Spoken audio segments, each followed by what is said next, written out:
I was brushing my teeth when an explosion of wild, joyful screams broke out outside, not fear, but pure chaos. Toothbrush dripping foam.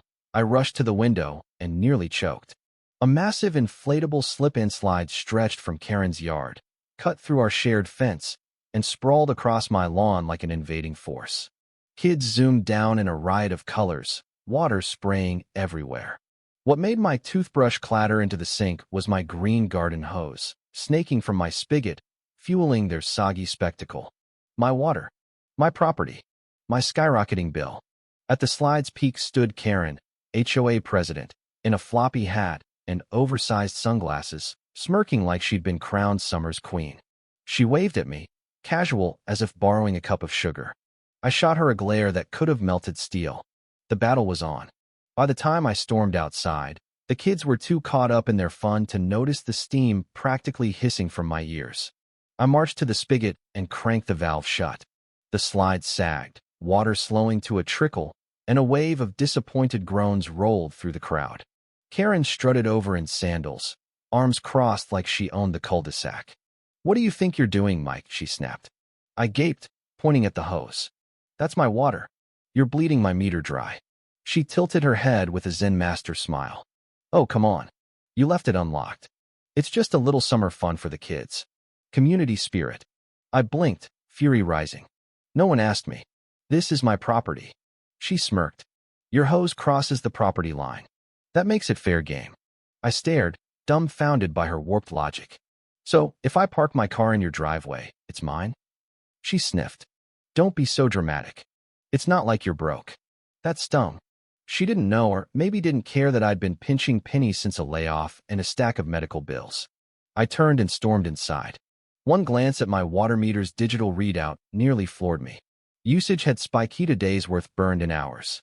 My security footage revealed the theft started 4 days ago while I was visiting my sister in Tucson. Karen had been running her slide all week on my dime.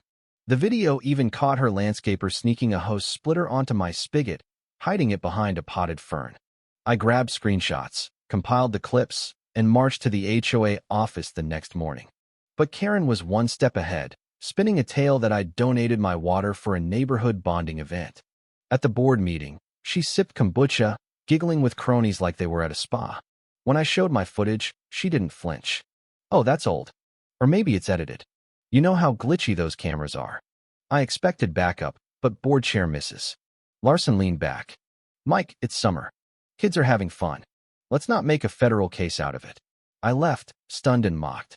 That night, Karen posted a slide video on the community page, captioning it, "When some Grinches hate fun, we shine."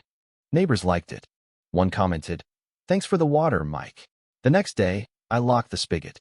Karen's response: she had her landscaper reinstall the splitter while I was at a job interview.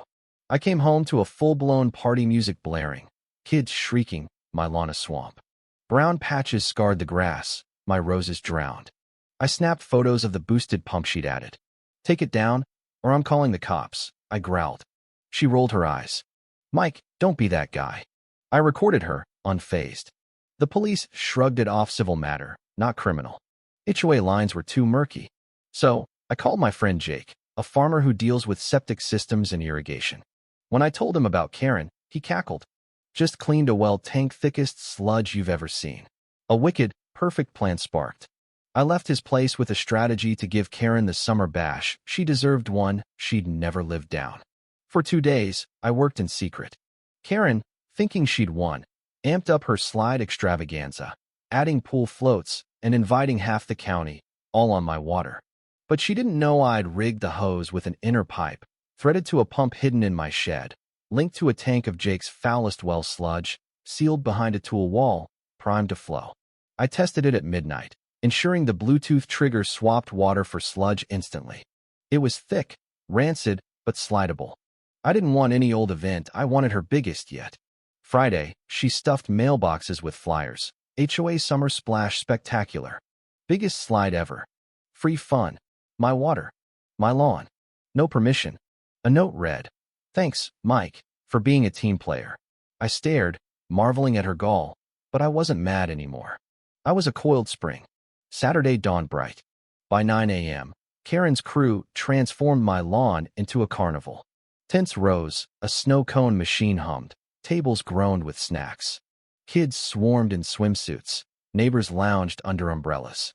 Karen paraded like a star, directing volunteers, even tying my shed's ribbons to the hose. At 10 a.m., the sliding began. Kids rocketed down, water glinting. Karen livestreamed, titling it, HOA's best day ever. I waited until the crowd peaked, cheers deafening. Then I hit the trigger. For 10 seconds, the water ran clear. Then the sludge surged. A boy slid through the last clean patch. The next kid hit the curve and shrieked not pain, but horror. The slide turned brown, chunky, sticky, like a septic spill. A girl skidded off, landing in a soupy mess. The smell hit sulfurous, gag-inducing. Adults clutched noses, a snow cone splattered the ground. A mom wretched. A table collapsed as a teen slipped. Karen screamed, "Shut it off." Too late. The pump gushed for a minute, coating the slide, toys, and kids in filth. Her ribbons dissolved. A dog fled, barking. Karen lunged for the spigot, but I'd locked it tight. She slipped, crashing into a puddle, her dress a brown disaster. Phones captured every second. I sipped coffee at my window, watching the apocalypse unfold. Karen rose, dripping, eyes wild, and pointed at my house, screaming. I waved. The group chat exploded photos, videos, memes. Someone called it Sewer Slide 25. A slow-motion clip of Karen's fall, set to opera, went viral. Comments roasted her. Steal water, get sludge. Karen posted a soaked selfie, raging about sabotage. Replies were brutal. Asked before stealing? She banged on my door, threatening lawsuits. I played the landscaper footage. Her face froze. She slipped again on my walkway and fled. I uploaded the saga, titled Karen's Sludge Spectacular, to the neighborhood page. It hit 600 views in an hour. Neighbors cheered, some begging for an encore. Sunday reeked of regret and rot. The slide lay deflated, a flip-flop stuck in muck, my lawn a wasteland. Karen met 2 board members at her door, yelling about biohazards and crimes. An HOA notice accused me of health hazards and disharmony. I countered with footage, bills, and neighbor support, including a mom whose kid got a rash. At the emergency meeting, Karen, in a power suit, called me a terrorist wielding toxic waste. I projected the videos her landscaper's theft, her gloating live stream, the sludge chaos. Laughter broke out. The board grilled her. Did you have permission? She lied about verbal consent and shared hoses. They didn't buy it. Fines loomed for her trespassing, utility theft, unapproved events. She slammed down lawsuit papers, demanding cash, an apology, and my HOA ban. I revealed a health inspector's report. The sludge was organic, non-toxic well sediment. Her case crumbled. Her witnesses slipped out. Her lawyer bolted. The board voted 9-1 to oust her. Only her crony Ellen backed her. Karen left, silent, defeated. Quiet returned, but Karen didn't vanish. She posted cheery community updates, ignoring the past. Then petty attacks began. Me trash cans rifled, packages missing, sprinklers running at 3 a.m. A note read, "Joy thief. My tires deflated overnight." I added cameras and floodlights. One caught Karen at 2 a.m., tossing junk into my bushes. I sent it to the HOA. Others reported her too yelling at kids, dumping weeds. The board banned her from events and facilities for 6 months. Her lawn signs whined about censorship. She tried a restraining order, claiming I stalked and defamed her. In court, my evidence videos, logs, reports buried her flimsy blog printouts. The judge, unimpressed, dismissed it, warning her against false filings. Karen's reign ended. Neighbors shunned her. Her yard grew wild. Her lights dimmed. Rumors of parent lawsuits swirled. She was done. A cookout invite followed, promising neighborhood unity day.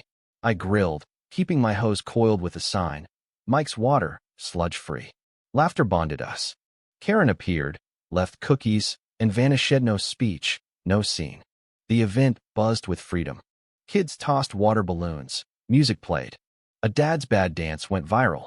Someone toasted better days. A neighbor said, "You saved us, Mike." I shrugged. Just paid back borrowed water. That night, stars shone, crickets sang. Karen's house later sold quietly. New owners, a young family, were welcomed warmly. A library box sprouted on maple Lanino clipboards. Karen's kingdom of control became a community of voices.